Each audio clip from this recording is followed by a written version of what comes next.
ଯାଇଥିଲି 6 ନମ୍ବର सी ता माँ टिके आणिकी आईची सी ओता दुखे घर मारे ए जोडी भला करी कल्याण कर मु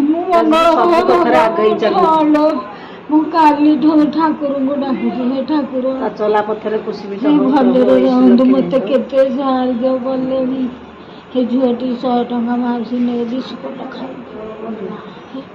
हे भगवान मैं ताहा करूछंती से मंगल रहंदु शांति रे रहियो ठाकुर को डाकुची मु मारी भी जुबे दी खिला जाते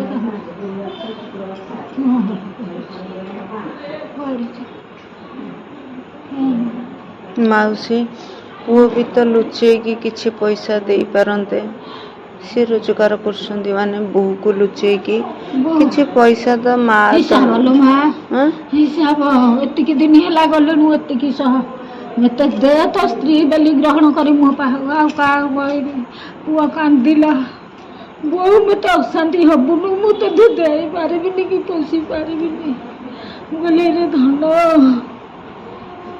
तू जाने न मु कौन करी थिली तते मु गाय जाए के तो दुख रे करी तते ए मां से काय मन के बुझे से बेसी रे घरे कांदु छ खाली सबले जोडी बसिला सबले मन रु बाहर जाऊ से कष्टटा बाहर जाऊ कांदना से भी कबू कोन है काय कांदु छ मन टिके मोरिया ले तो कांदिबा मन लगे के कांदिबा कांद कष्ट करले बेसी खराब जाय ना तो बेसी बयस ही गले तबु ना हम तो कोल बेसी बयस के जाय बयस हले 55 किछि बयस न केवल चिंता तांको खाई जाउची अभाव असुविधा अभाव पिला छुआ न बेसी मन दुख अभाव असुविधा जन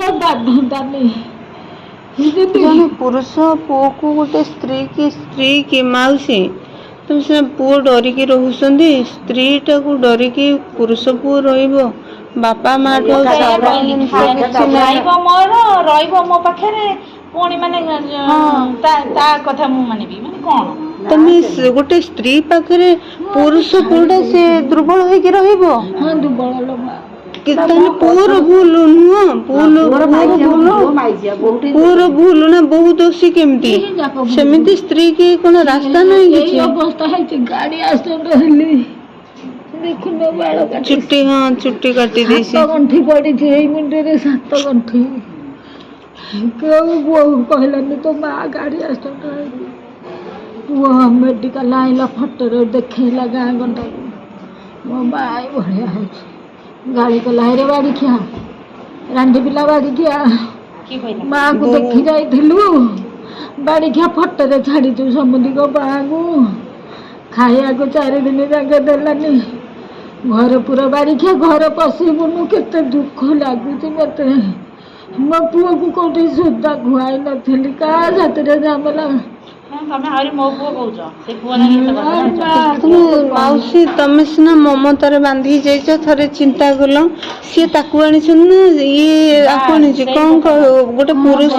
बाबा करे जदी आज गोटे पुरुष पुओटे स्त्री पाखरे होजी बापा माँ काली तुमको मारिबा को तो बेसी समय लागिबोनी जीवित जते बेले तुम घर दुआर छाड़ी कि जीवन थाई कि बाहर को पळे आसिलो बहु डर से बहु पई कोनो किछि व्यवस्था नहीं से बहु पई व्यवस्था नहीं तमे केमते चुप रहउछ केमती संगे संगे घर बाहर करे अछि आइन कर तबो पाटी के टंका बेला तमे बेले कहले कोन हो तमर कोन थाना रे टंका पैसा दे दो पुलिस हमको धमकाई देले ये तो मोर केला हाथी ये को ता कहि बन हां मौसा अति सरल लोक किछि बुझुनांती जानू ना भगवान मो बापा दे दे कि जाईती धन नहीं कहला मु 4 बाहा देखी दौड़ती तो भाग्य को जहा ये गंडगोल को बुआ नुह झियो नुह बहु छतरे झमेला टका मु पार्टी करी कही से नंगुळे हे कि बहुटा तो मंदी हा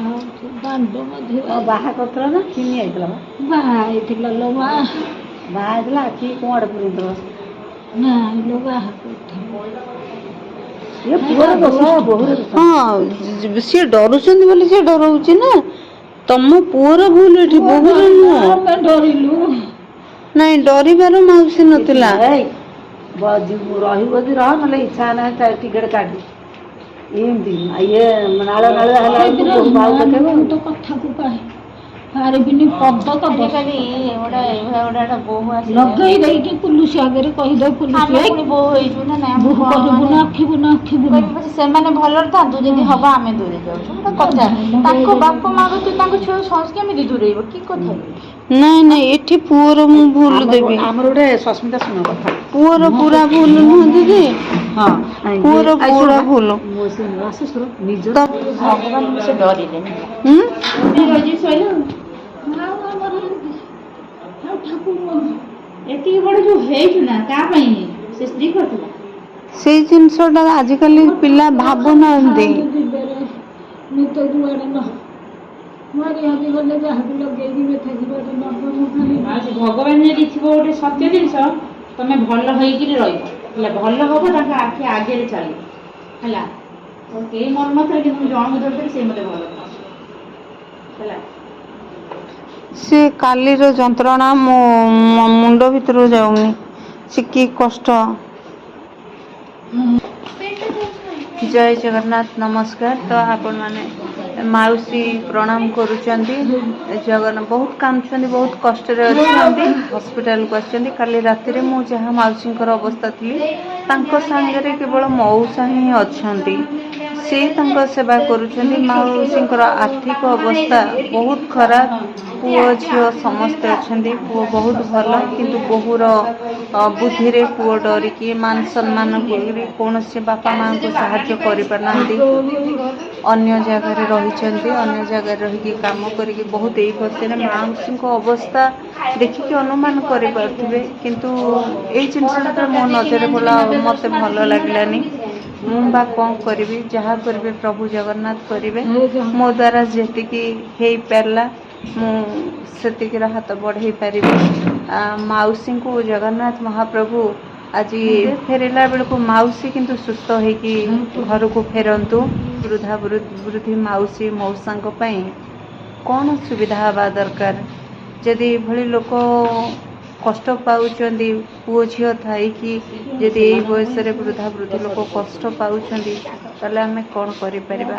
କିଛି କରିପାରିବେନି। କିନ୍ତୁ ଗୋଟେ ମା ଆଖିରୁ ଲୁହ ଯେଉଁ ଝରି ଯାଉଛି, ଏଠି ହସ୍ପିଟାଲ ଭିତରେ ନା ଆଗକୁ କିଏ ନା ପଛକୁ କିଏ, କେତେ ପେଟ କାଟିକି ଖରା ବର୍ଷା ଶୀତ କାକର କେତେ ଜୀବନରେ ସଂଘର୍ଷ କରିକି ତାଙ୍କ ପେଟରେ ଦାନା ଦେଇଥିଲେ, ତାଙ୍କୁ ବଡ଼ କରିଥିଲେ, ତାଙ୍କର ଏ ବୟସରେ ସାହାରା ହେବେ ବୋଲି।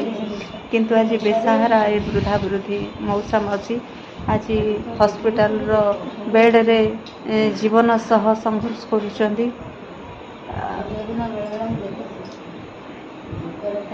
ଆଉ ମୋତେ ବହୁତ କଷ୍ଟ ଲାଗୁଛି। ତାଠୁ ଆଉ ଆଗକୁ ମୁଁ କିଛି କହିପାରିବିନି। ନିଶ୍ଚିତ ଆପଣମାନେ ବୁଝିପାରୁଥିବେ ଏ କଷ୍ଟକୁ, ଏ ଯନ୍ତ୍ରଣାକୁ। ଯେହେତୁ ମା ଆଜି ବି ସିଏ କାହା ଉପରେ ଅସନ୍ତୁଷ୍ଟ ନୁହନ୍ତି, କାହାକୁ ଗାଳି ଦେଉନାହାନ୍ତି, ନିଜେ ସବୁ କଷ୍ଟ ସହି ଯାଉଛନ୍ତି। ତାଙ୍କୁ ସେଇ ଆଶୀର୍ବାଦ କରୁଛନ୍ତି କି ସେ ଯେଉଁଠି ଥାଆନ୍ତୁ, ଛୁଆମାନେ ଭଲରେ ଥାଆନ୍ତୁ। ମୁଁ ଆଉ ଆଗକୁ କିଛି କହିପାରୁନି। ମୋତେ କଷ୍ଟ ଲାଗୁଛି। ଭଗବାନ ତାଙ୍କୁ ଧୈର୍ଯ୍ୟ ଦିଅନ୍ତୁ, ଏ କଷ୍ଟରୁ ମୁକ୍ତ କରନ୍ତୁ।